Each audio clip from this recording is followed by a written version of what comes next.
क्षमा breaking Jain news. Pavagadh के पहाड़ों पे जैन तीर्थंकरों की बहुत ही बड़ी संख्या में प्रतिमा स्थापित की गई थी, जो हजारों सालों से ये प्रतिमा वहीं स्थापित है।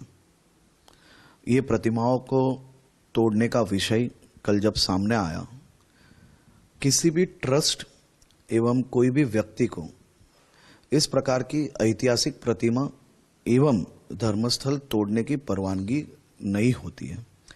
सरकार ने खासतौर पर मुख्यमंत्री जी से जब चर्चा हुई, मुख्यमंत्री जी ने इसको गंभीरता से लेते हुए सरकार में और एवं डिपार्टमेंट में सूचना दी है कि ये प्रतिमा जो जैनों की आस्था का बहुत ही बड़ा केंद्र है, वो आस्था को ठेस नहीं पहुंचना चाहिए और तात्कालिक ये प्रतिमा जहाँ थी वहाँ फिर से स्थापित किया जाए और स्थापित करके सबकी भावना एवं सभी की आस्था को संभाला जाए। और खास तौर पे ये इंस्ट्रक्शंस दे ली गई है कलेक्टर, एसपी एवं सभी संघों के लोगों के साथ बैठ के, अभी वहाँ पे जैन समाज है एवं अन्य संस्थाओं के साथ बैठ के निर्णय लिया गया है। कुछ ही घंटे में उसको स्थापित कर लिया जाएगा। પાવાગઢ ખાતે જૈન તીર્થંકરોની હજારો વર્ષથી પ્રતિમાઓ સ્થાપિત કરવામાં આવેલી હતી। આ પ્રતિમાઓ ઐતિહાસિક પ્રતિમાઓ છે।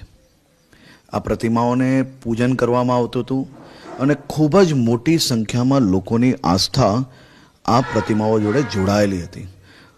તીર્થંકરોની આ પ્રતિમા કોઈ બી ટ્રસ્ટને ડિમોલિશન કે તોડવાની પરવાનગી ના જ હોઈ શકે।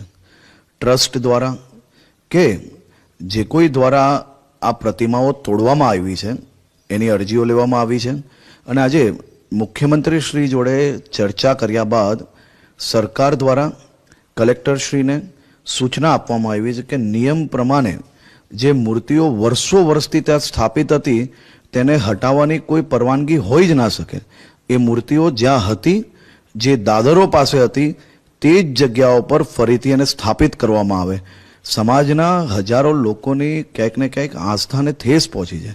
એને તાત્કાલિક કલેક્ટરશ્રી, એસપી, જૈન સમાજ અને બીજા ટ્રસ્ટોની હમણાં બેઠક પૂર્ણ કરીને તાત્કાલિક એ પ્રતિમાઓ સ્થાપિત કરવાની કામગીરી ચાલુ કરવાની સૂચના આપવામાં આવી છે।